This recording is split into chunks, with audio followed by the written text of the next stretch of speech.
Details చూద్దాం. తెలంగాణ ప్రభుత్వానికి supreme court shock ఇచ్చింది. హైదరాబాద్ సెంట్రల్ యూనివర్సిటీ క్యాంపస్ కు ఆనుకొని ఉన్న కంచెగచ్చిబౌలి ప్రాంతంలో అనుమతి లేకుండా 100 ఎకరాల అటవీ భూములను ఎలా చదును చేస్తారని justice BR Gavai, justice AG మసిహల్లతో కూడిన ధర్మాసనం రాష్ట్ర ప్రభుత్వాన్ని ప్రశ్నించింది. 100 ఎకరాల అటవీ భూమిని బుల్డోజర్లు తొలగించడాన్ని తాము సమర్థించబోమని కోర్టు స్పష్టం చేస్తుంది. భూములను ఏదైనా చేయాలనుకుంటే అందుకు తగిన అనుమతులు తీసుకోవాలి కదా అని ఆక్షేపించింది. గూడు కోసం జంతువులు పరుగులు తీయడం, వీధి కుక్కలు కరిచిన విషయాన్ని ప్రస్తావించింది. జంతువులకు జీవించే హక్కు లేకుండా చేస్తారంటూ కోర్టు ప్రశ్నించింది. 100 ఎకరాల్లో ఉన్న జంతువులు, పక్షి జాలాన్ని ఏం చేయాలన్న దానిపై ప్రభుత్వం అసలేం చర్యలు తీసుకోవాలనుకుందో చెప్పాలంది. జంతువులను రక్షించడానికి తక్షణ చర్యలు తీసుకోవాలని అధికారులను ఆదేశించింది.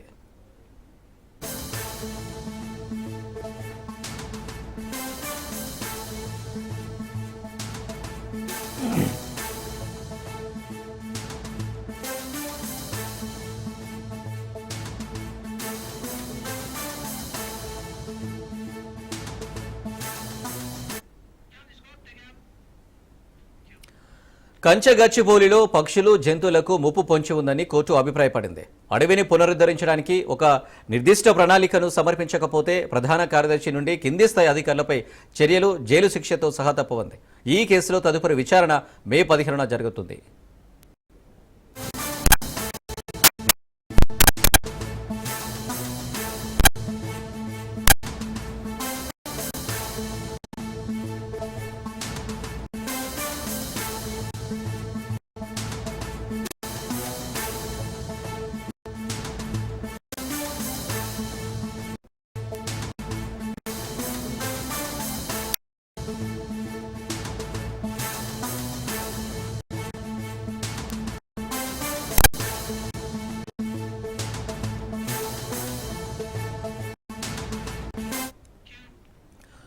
రాష్ట్ర ప్రధాన కార్యదర్శికి తాత్కాలిక జైలు శిక్ష పడకుండా ఉండాలంటే ఆ 100 ఎకరాల అడవిని ఎలా పునరుద్ధరిస్తారో చెప్పాలని జస్టిస్ గవాయ్ ప్రశ్నించారు.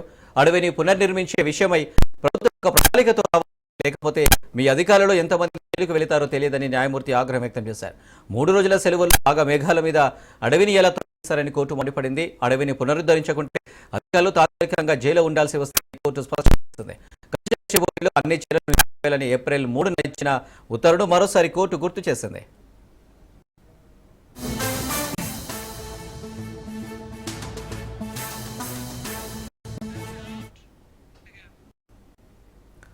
చెట్ల నరికివేతపై కోర్టు దిగ్భ్రాంతి వ్యక్తం చేసిన కోర్టు ప్రభుత్వాలు చెట్లు నరికివేయడానికి కోర్టులకు వస్తాయంది.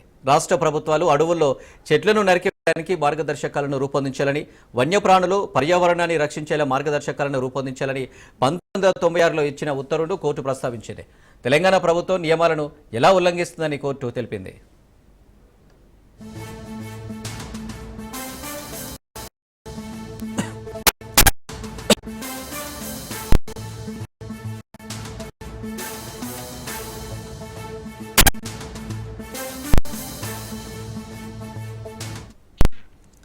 తెలంగాణ ప్రభుత్వం తరపున హాజరైన సీనియర్ న్యాయవాది అభిషేక్ మను సింఘ్వి ప్రభుత్వ చర్యల్లో లోపాలున్నాయని అంగీకరించారు. అయితే ప్రభుత్వ చర్యలు నిజాయితీగా ఉన్నాయని తేల్చి చెప్పారు. అయితే కోర్టు ఆ వాదనలను కొనసాగించడానికి ఇష్టపడలేదు.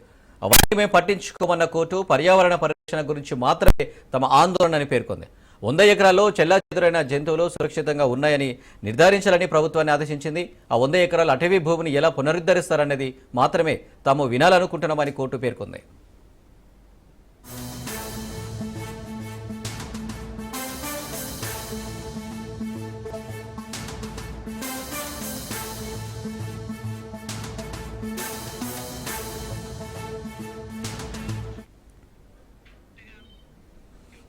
కాంగ్రెస్ ప్రభుత్వంపై మాజీ మంత్రి ఎమ్మెల్యే హరీష్ రావు ఆగ్రహం వ్యక్తం చేశారు. కాంగ్రెస్ సర్కారు చేయబోతున్న పర్యావరణ విధ్వంసం ఎంత భయంకరమైందో సుప్రీంలో జరిగిన వాదనలతో ప్రపంచానికి తేట తెల్లమైందన్నారు. కావాలనే సెలవు దినాల్లో బుల్డోజర్లతో విధ్వంసానికి పాల్పడడంపై సుప్రీంకోర్టు చేసిన వ్యాఖ్యలు ప్రభుత్వానికి చెంపపెట్టన్నారు. విధ్వంసం చేసిన 100 ఎకరాలను ఎలా పునరుద్ధరిస్తారో చెప్పాలని నిలదీయడం ఆహ్వానించదగ్గ పరిణామమన్నారు.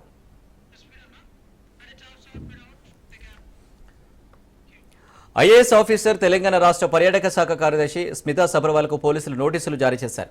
కంచగచ్చిపోలి భూముల వ్యవహారంలో 400 ఎకరాల అడవి విధ్వంసానికి సంబంధించిన ఏ చిత్రాన్ని ఆమె ఎక్స్లో పోస్టు చేశారు. మార్చి 31వ తేదీన హాయ్ హైదరాబాద్ అనే ఎక్స్ ఖాతాలో పోస్టు చేసిన చిత్రాన్ని స్మితా సబర్వాల్ రీట్వీట్ చేశారు. అందులో హెచ్సిఓ మష్రూమ్ రాక్ వద్ద చాలా బుల్డోజర్లు ఉన్నట్లుగా ఉంది. వాటి ముందు నెమలి, జింక ఉన్నాయి. ఈ చిత్రంపై విచారణ జరిపిన పోలీసులు అది నకిలీ చిత్రమని నిర్ధారించారు.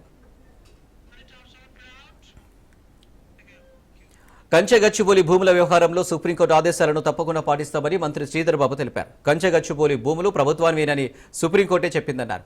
నకిలీ వీడియోస్, ఫోటోలు అన్ని వ్యవస్థలను ప్రభావితం చేస్తున్నాయని అన్నారు. ఐఏఎస్ అధికారిని స్మితా సబర్వాల్ చేసిన పోస్టుపై చట్ట ప్రకారం ముందుకు వెళ్తామన్నారు.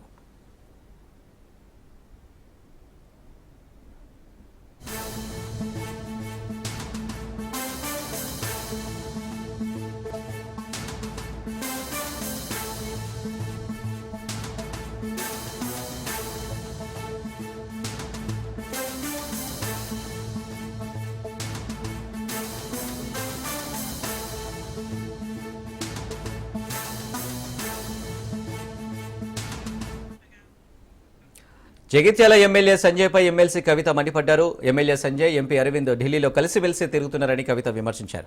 సంజయ్ బీజేపీలో చేరారా లేదా కాంగ్రెస్లో చేరారా అని అనుమానం వచ్చిందన్నారు. సంజయ్ ఒకసారి సీఎం రేవంత్ రెడ్డితో, మరోసారి బీజేపీ వాళ్ళతో కనిపిస్తారని అన్నారు. ఎమ్మెల్యే సంజయ్ ఏ పార్టీలో ఉన్నారో తెలియక ప్రజల్లో అయోమయం నెలకొందన్నారు. ఒక్క మాట మాట్లాడింది లేదు. ఏమైంది, నేను మొన్న టీవీ చూస్తున్నేదో టీవీలో ఫోన్లో చూస్తుంటే ఈ మన సంజయ్ ఎమ్మెల్యే గారు, మన అరవింద్ ఎంపీ గారు ఢిల్లీలో కనబడ్డారు. నాకు కన్ఫ్యూజన్ అయింది. సంజయ్ అయినా బీజేపీలో ఏరిండా కాంగ్రెస్ లో ఏరిండా అని. మీకేమైనా అర్థమవుతుందా ఏ పార్టీలో ఉన్నాడు? నాకైతే అర్థమైతే లేదు, ఆయనకు కూడా అర్థమైతే లేనట్టున్నది. కాబట్టి ప్రజలకు కూడా కన్ఫ్యూజనే ఉన్నది. ఈయన ఒకసారి బీజేపీ ఎంపీతో కనబడతాడు, ఇంకోసారి కాంగ్రెస్ ముఖ్యమంత్రితో కనబడతాడు. అంత కన్ఫ్యూజన్, గందరగోళం ఉన్నది.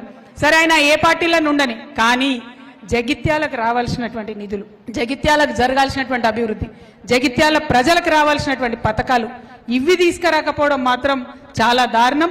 అవి తీసుకొని రావాలని చెప్పి ఎమ్మెల్యే సంజయ్ గారిని నేను డిమాండ్ చేస్తా ఉన్నాను.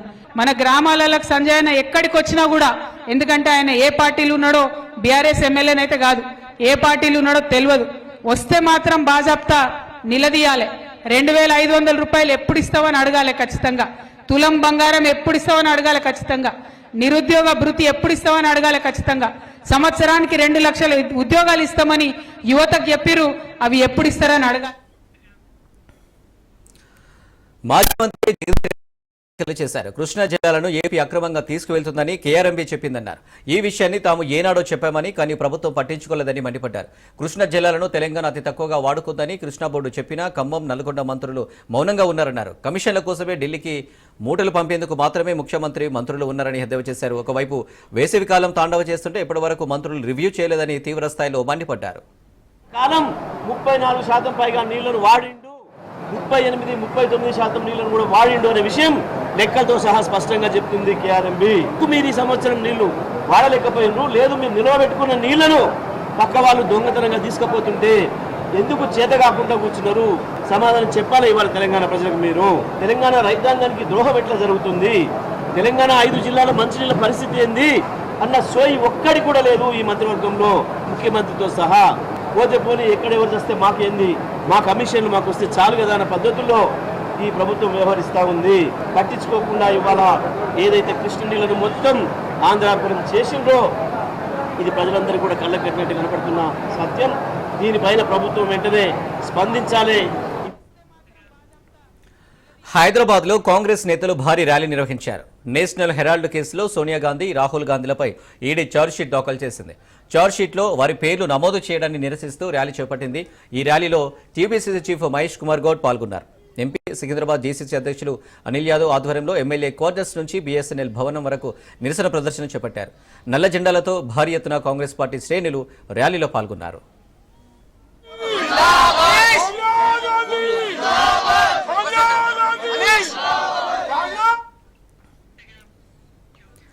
దేశంలోనే అత్యుత్తమ పనితీరు కనబరుస్తూ తెలంగాణ పోలీస్ శాఖ అగ్రస్థానంలో నిలిచినందుకు సీఎం రేవంత్ రెడ్డి ప్రశంసించారు. తెలంగాణ పోలీస్ శాఖకు సిబ్బందికి ప్రత్యేక అభినందనలు తెలిపారు. దేశంలోనే అగ్రస్థానంలో నిలిచినందుకు సీఎం రేవంత్ రెడ్డి యావత్ పోలీస్ సిబ్బందికి ట్వీట్ ద్వారా అభినందనలు తెలిపారు. తెలంగాణ పోలీసులకు గొప్ప గుర్తింపు దక్కడం వారి కృషికి దక్కిన గౌరవమని, ఈ ఘనత రాష్ట్ర ప్రజలందరికీ గర్వకారణమని సీఎం రేవంత్ రెడ్డి అన్నారు.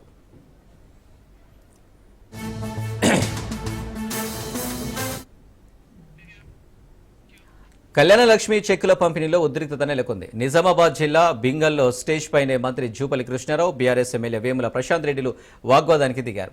మంత్రి జూపల్లి మాట్లాడుతుండగా బీఆర్ఎస్ కార్యకర్తలు డౌన్ డౌన్ అనంటూ నినాదాలు చేశారు. దీంతో కాంగ్రెస్, బీఆర్ఎస్ కార్యకర్తల మధ్య తోపులాట చోటు చేసుకుంది. ఇక మంత్రి జూపల్లి స్టేజ్ పై కళ్యాణ లక్ష్మి చెక్కుల పంపిణీ చేస్తుండగా తులం బంగారం ఏమైందని ఎమ్మెల్యే వేముల ప్రశాంత్ రెడ్డి ప్రశ్నించారు. వెంటనే మంత్రి జూపల్లి కలు చేసుకుని 10 ఏళ్లలో మీరు 3 ఎకరాల భూమి ఇచ్చారా, నిరుద్యోగ భృతి ఇచ్చారా అంటూ ఫైర్ అయ్యారు.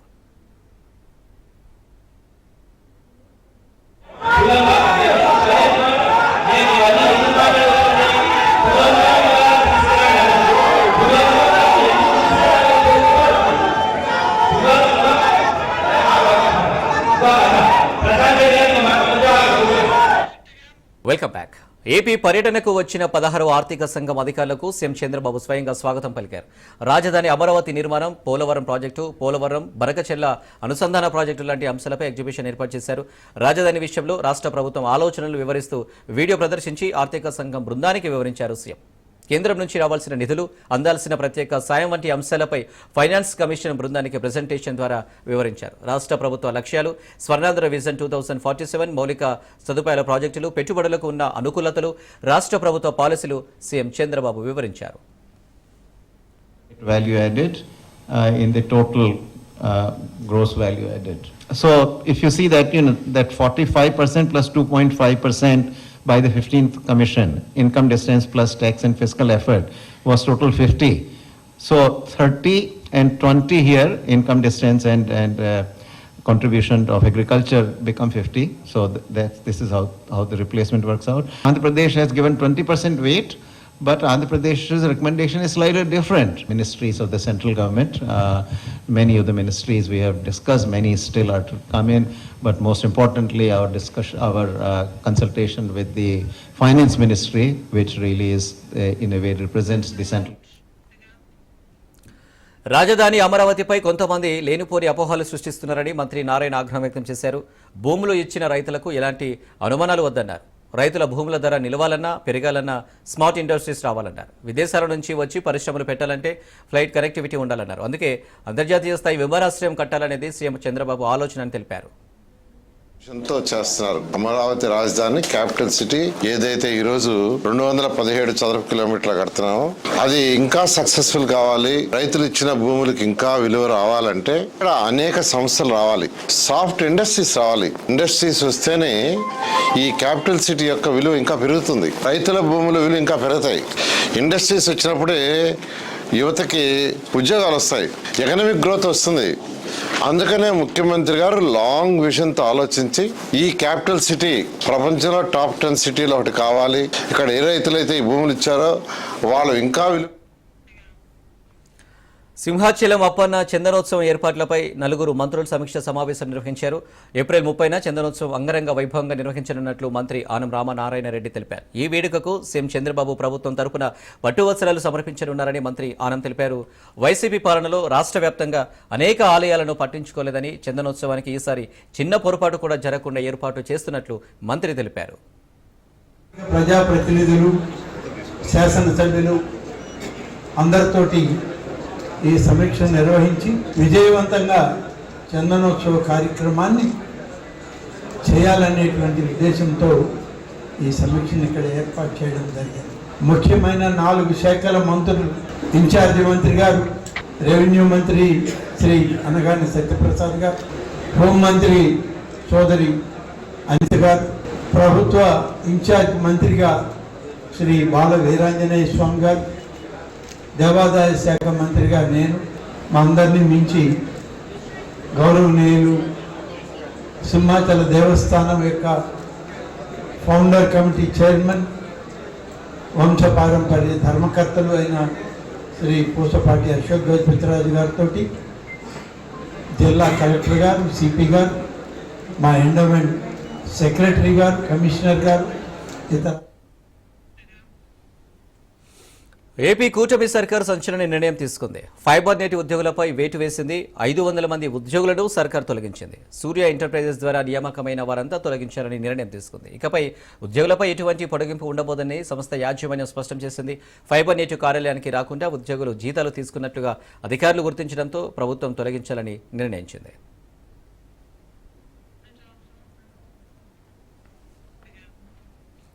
ఆదోని మున్సిపల్ చైర్మన్పై అవిశ్వాస తీర్మానాన్ని వైసీపీ నెగ్గించుకుంది. మున్సిపల్ చైర్పర్సన్ శాంత వంటెద్దు పోకడలకు వ్యతిరేకిస్తూ వార్డుల అభివృద్ధిలో సహకరించడం లేదంటూ చైర్మన్పై వైసీపీ కౌన్సిలర్లు అవిశ్వాస తీర్మానం కోరారు. కలెక్టర్ ఆదేశాలతో సబ్ కలెక్టర్ భరద్వాజ్ అవిశ్వాస తీర్మానాన్ని ప్రవేశపెట్టారు. మున్సిపల్ చైర్పర్సన్ శాంతకు వ్యతిరేకంగా 35 కౌన్సిలర్లతో పాటు ఎమ్మెల్సీ డాక్టర్ మధుసూదన్ కలుపుకొని 36 మంది ఓటు వేయడంతో అవిశ్వాస తీర్మానాన్ని వైసీపీ నెగ్గించుకుంది. జరిగినటువంటి అవిశ్వాస తీర్మానానికి 42 మంది కౌన్సిలర్లకు గాను 35 మంది ఇక్కడ వచ్చి ఓట్ చేయడం జరిగింది. ప్లస్ ఒక ఎక్స్ అఫిషియో మెంబర్ అంటే ఎమ్మెల్సీ గారు ఓటు 36కి 36 ఓట్లు అవిశ్వాస తీర్మానానికి అనుకూలంగా అంటే ఏకగ్రీవంగా ఏకగ్రీవంగా తీర్మానించడం జరిగింది. ఈరోజు ముఖ్యంగా ఈరోజు మా ఎక్స్ చైర్మన్ బోయ శాంత గారు చేసిన పనులకు అవిశ్వాస తీర్మానం పెట్టాల్సి వచ్చింది. ముఖ్యంగా వాటిలో మన సమ్మర్ స్టోరేజ్ ట్యాంక్ గత 4 ఆదోని మున్సిపల్ కౌన్సిల్ ఏర్పడి 4 సంవత్సరాల అయిన సందర్భంలో 19వ తారీఖున 19/3/2020 తారీఖున వారం 1లో మెజార్టీ సభ్యులు చైర్పర్సన్ మీద అవిశ్వాస తీర్మానానికి రిప్రజెంటేషన్ ఇవ్వడం జరిగింది. ఏపీలో ఖాళీ అయిన రాజ్యసభ స్థానంలో ఉప ఎన్నికకు కేంద్ర ఎన్నికల సంఘం షెడ్యూల్ విడుదల చేసింది. వైసీపీ ఎంపీగా ఉన్న విజయసాయిరెడ్డి రాజీనామాతో ఈ స్థానం ఖాళీ అయింది. ఈ నెల 29 వరకు నామినేషన్లు స్వీకరించనున్నారు. 30న నామినేషన్ల పరిశీలన చేపడతారు. మే 2 వరకు ఉపసంహరణకు గడువు ఇచ్చారు. మే 9న ఎన్నిక నిర్వహించనున్నారు. అదే రోజు సాయంత్రం 5 గంటల నుంచి ఓట్ల లెక్కింపు చేపడతారు. జీవీఎంసీలో బలం లేకపోయినా అవిశ్వాస తీర్మానాన్ని కూటమి నేతలు పెట్టారని ఆరోపించారు మాజీ మంత్రి గుడివాడ అమర్నాథ్. ఈ క్రమంలో విశాఖ మేయర్పై పెట్టిన అవిశ్వాసం వీగిపోతుందని చెప్పారు. బీసీ మహిళను మేయర్ పీఠం నుంచి దించే ప్రయత్నం చేస్తున్నారన్నారు. వైసీపీ కార్పొరేటర్లపై గత నెల రోజుల నుంచి బెదిరింపులు, దౌర్జన్యాలకు పాల్పడుతున్నారన్నారు. గౌరవ మేయర్ గారి మీద అవిశ్వాస తీర్మానాన్ని పెట్టి ఏదో రకంగా వారిని ఆ మేయర్ పీఠం నుంచి దించేయాలని, తద్వారా మరో 11 నెలల పాటు ఉన్నటువంటి పదవీ కాలాన్ని వారు చేజిక్కించుకోవాలనేటువంటి ఆలోచనతో చేస్తున్నటువంటి కుట్రలు, కుతంత్రాలు మీరు అందరూ కూడా చూస్తా ఉన్నారు. అయితే మా పార్టీకి చెందినటువంటి కార్పొరేటర్లు, మా పార్టీ గుర్తు మీద గెలిచినటువంటి కార్పొరేటర్లు దీన్ని పూర్తిగా వ్యతిరేకిస్తూ అవిశ్వాస తీర్మానం అనేటువంటిది ఎట్టి పరిస్థితుల్లో జరగడానికి వీల్లేదు, మిగిలినటువంటి పదవీ కాలం కూడా గౌరవ మేయర్ గా ఉన్నటువంటి కొలగాని హరివెంకట కుమారి గారు కొనసాగాలన్నటువంటి ఒక దృఢ నిశ్చయంతో అందరూ కూడా ఉండడం జరుగుతూ ఉంది. అయితే ఏ రకంగా వారి దౌర్జన్యాలు, ఏ రకంగా బెదిరింపులు, ఏ రకంగా విశాఖ మేయర్ కంటతడి పెట్టారు. విశాఖపట్నం మేయర్ పీఠాన్ని అధికార కూటమి ప్రభుత్వం కైవసం చేసుకోవడానికి ప్రయత్నిస్తుందని మేయర్ హరివెంకట కుమారి అన్నారు. కూటమి ప్రభుత్వం మేయర్ పీఠం కోసం బెదిరింపులకు పాల్పడుతుందని కంటతడి పెట్టుకున్నారు. అయితే తమకు సంఖ్యాబలం అనుకూలంగానే ఉందని మేయర్ వెల్లడించారు. కూటమి ప్రభుత్వం బెదిరింపు రాజకీయాలు చేస్తుందని ఆగ్రహం వ్యక్తం చేశారు.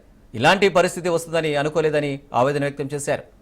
విప్పుని ధిక్కరించి ఎవరైతే వారు సభకి హాజరు మా కుల పెద్దలైన పల్లా శ్రీనివాస్ గారు కానీ, అలాగే వంశీకృష్ణ శ్రీనివాస్ గారు కానీ, ఒక సోదర సమానురాలైన మేయర్ గారి మీద అవిశ్వాసం. తిరుమల గోశాలను సిపిఐ నేత నారాయణ సందర్శించారు. గోశాలలో పనిచేస్తున్న కార్మికులతో నారాయణ ముచ్చటించారు. తిరుమల పవిత్రతతో పాటు టీటీడీ వ్యవస్థను కాపాడాల్సిన అవసరం రాష్ట్ర ప్రభుత్వంపై ఉందన్నారు. అంతర్జాతీయ స్థాయిలో పేరున్న ఇలాంటి దేవాలయాలకు చెడ్డ పేరు వస్తే అది తిరుపతి ప్రజానీకంతో పాటు సర్కారుకు అప్రతిష్టేనని నారాయణ అన్నారు. గోశాల దాన విషయంలో అక్రమాలు జరిగితే ఖచ్చితంగా ఆ అంశంపై విచారణ జరపాల్సిందేనని, తీసుకోవాల్సిందేనని అన్నారు. ఇలాంటి విషయాలను పెండింగ్లో పెడితే ప్రజల్లో అనుమానాలు ఎక్కువయ్యే ప్రమాదం ఉందని నారాయణ అన్నారు. ఇలాంటి చోట రాజకీయాలు చేయడం తగదన్నారు. ఆహారం పెట్టలేకపోతున్నారా, చేయలేకపోతున్నారా అనేటువంటి ప్రశ్నలు మా మీద చాలా వచ్చాయి. అందుకనే నేను ప్రత్యేకంగా చూడాలని చెప్పేసి వచ్చాను. అలాంటప్పుడు గోవులు కూడా ఆ సహజ మరణం ఉంటాయి, మనకి వయసు వచ్చేటప్పుడు కూడా పోతాయి. ఇప్పుడు మాట్లాడాం, దాన్ని మాట్లాడారు చాలా మంది పనిచేసే వాళ్ళు చెప్పింది ఒకటే, నాకు ఏమాత్రం లోటు. పాస్టర్ పగడాల ప్రవీణ్ హత్యేనని ప్రజాశాంతి పార్టీ అధినేత కేఏపాల్ ఆరోపించారు. పాస్టర్ ప్రవీణ్ మరణంపై సిట్టింగ్ జడ్జి లేదా సిబిఐతో విచారణ చేయించాలన్నారు. కేసును ఛేదించడంతో పోలీసులు విఫలమయ్యారని మండిపడ్డారు. 24 ఏళ్లుగా పగడల ప్రవీణ్కు మద్యం అలవాటు లేదన్నారు. 22 రోజులు గడుస్తున్న పోస్టుమార్టం రిపోర్ట్ ఎందుకు బయట పెట్టలేదన్నారు. కొందరు దుర్మార్గులు ప్రవీణ్ను తాగుబోతుగా చిత్రీకరించారన్నారు. Questions about justice in this matter. Your Honor, this is nothing but a brutal death, and I presented the facts. And why post-mortem report is not released even after 22 days? Why the FIR is not filed until 8 p.m. on 25th evening? Investigation to either the Central Bureau of Investigation CBI, which I will present my facts with evidence that this is a murder, this is not an accident, and which direction they let them prove, let them give me an opportunity. Praveen Pagadala has never drunk since 24 years according to my investigation, and they are saying, and I told Your Honor, that is not Praveen Pagadala on the motorbike, and hopefully by next Wednesday without any. సద్దు మరిగిందని అనుకుంటున్న hero Raj Tarun Lavanya episode మరోసారి తెరపైకి వచ్చింది. గత ఏడాది మొదలైన రాజ్ తరుణ్ లావణ్య మాల్వి మల్హోత్రా మధ్య triangle love story ఇప్పటికే కొనసాగుతుంది. గతంలో వీరిద్దరు ఒకరిపై ఒకరు ఆరోపణలు చేసుకుని కేసులు కూడా పెట్టుకున్నారు. కొద్ది రోజుల క్రితం రాజ్ తరుణ్ పై పెట్టిన కేసులను వెనక్కి తీసుకుంటున్నట్లు లావణ్య వెల్లడించింది. అయితే అంతలోనే రాజ్ తరుణ్ లావణ్య కేసులో ఊహించని మలుపు తెరపైకి వచ్చింది. లావణ్యపై రాజ్ తరుణ్ తల్లిదండ్రులు దాడి చేయించినట్లు లావణ్య ఆరోపిస్తుంది. అయితే లావణ్య తమ కుమారుడి ఇంట్లోకి తమను రానివ్వకుండా బయటకు గెంటేసిందని రాజ్ తరుణ్ తల్లిదండ్రులు ఆరోపిస్తున్నారు.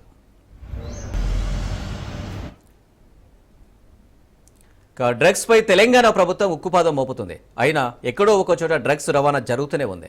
హైదరాబాద్లో మరోసారి డ్రగ్స్ కలకలం రేపింది. గచ్చిబౌలిలో భారీగా డ్రగ్స్ పట్టుపడింది. షరత్ సిటీ మాల్ వద్ద అధికారులు పెద్ద ఎత్తున డ్రగ్స్ స్వాధీనం చేసుకున్నారు. ఉత్తరప్రదేశ్ మాజీ సీఎస్ కుమారుడు డ్రగ్స్ తో పట్టుబడ్డారు. పోలీసులు కేసు నమోదు చేసుకుని దర్యాప్తు చేస్తున్నారు. తెలంగాణలో మత్తు పదార్థాల మాటే వినపడకుండా చేయాలని సీఎం రేవంత్ రెడ్డి స్పష్టమైన ఆదేశాలు జారీ చేసిన నేపథ్యంలో డ్రగ్స్ విక్రయిస్తున్న వారి పట్ల కఠినంగా వ్యవహరిస్తుంది. ఈ క్రమంలోనే task force, SOT, narcotic bureau సిబ్బంది రాష్ట్రంలోనే విస్తృతంగా తనిఖీలు చేపడుతున్నారు.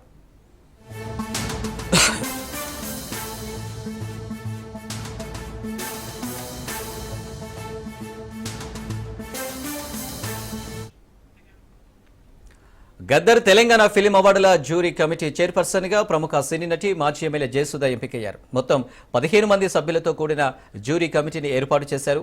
జయసుధ, ఎఫ్డీసీ ఎండీ హరీష్లతో ఎఫ్డీసీ చైర్మన్ ప్రముఖ చిత్ర నిర్మాత దిల్ రాజు సమావేశమయ్యారు. నామినేషన్లను నిష్పక్షపాతంగా పరిశీలించాలని సూచించారు. ఎంపిక ప్రక్రియను సజావుగా పూర్తి చేయాలని అన్నారు. ఉమ్మడి రాష్ట్రంలో కూడా చలనచిత్ర అవార్డులకు ఇంతటి స్పందన రాలేదని ఆయన అభిప్రాయపడ్డారు.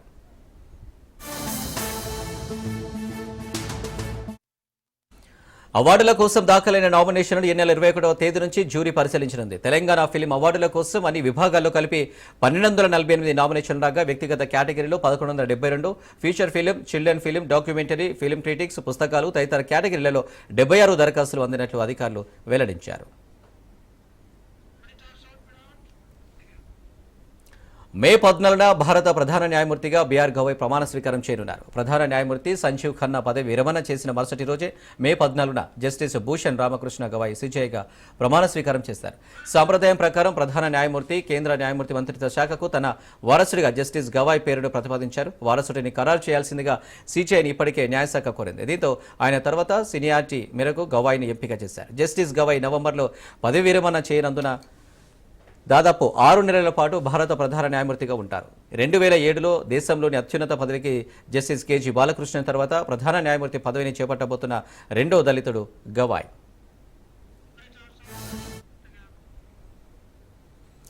పుత్తడి ధర బెంబేలెత్తిస్తున్నది.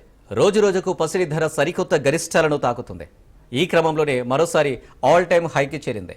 తులానికి ₹1,00,000 చేరువైంది. అమెరికా చైనా వాణిజ్య యుద్ధం రోజురోజుకు ముదురుతుంది. ప్రపంచవ్యాప్తంగా బంగారానికి డిమాండ్ పెరుగుతుంది. ఈ క్రమంలో ధరలు ఆకాశాన్ని అంటుతున్నాయి. బుధవారం దేశ రాజధాని ఢిల్లీలో 99.9 ప్యూరిటీ బంగారం ధర ₹1,650 పెరిగి తులానికి 98,100 చేరింది. పుత్తడి ధర 96,450 వద్ద ఉండేదని ఆల్ ఇండియా సరఫరా అసోసియేషన్ తెలిపింది. మరోవైపు 99.5 ప్యూరిటీ గోల్డ్ ధర సైతం 1,650 పెరిగి తులానికి 97,650కి పెరిగింది, గరిష్టానికి చేరుకుంది. అదే సమయంలో వెండి ధర సైతం 1,900 పెరగడంతో కిలో 99,400కు పెరిగింది. ప్రపంచ మార్కెట్లో స్పాట్ గోల్డ్ ఔన్స్కు రికార్డు స్థాయిలో $3,318 చేరింది. దేశీయ స్టాక్ మార్కెట్లు వరుసగా 3వ రోజు లాభాలు ముగిశాయి. అంతర్జాతీయ మార్కెట్ల ప్రతికూల సంకేతాలతో ఫ్లాట్గా ప్రారంభమైన సూచీలు ఆ తర్వాత రాణించాయి. రెపో రేట్ను ఆర్బీఐ మరింత తగ్గించవచ్చనే అంచనాలతో బ్యాంక్ స్టాక్స్ రాణించాయి. ట్రేడింగ్ ముగిసే సమయానికి సెన్సెక్స్ 309 పాయింట్ల లాభంతో 7,044కు పెరిగింది. నిఫ్టీ 119 పాయింట్లు పుంజుకొని 23,447 వద్ద స్థిరపడింది. అమెరికా డాలర్తో రూపాయి మారక విలువ 85.67గా ఉంది.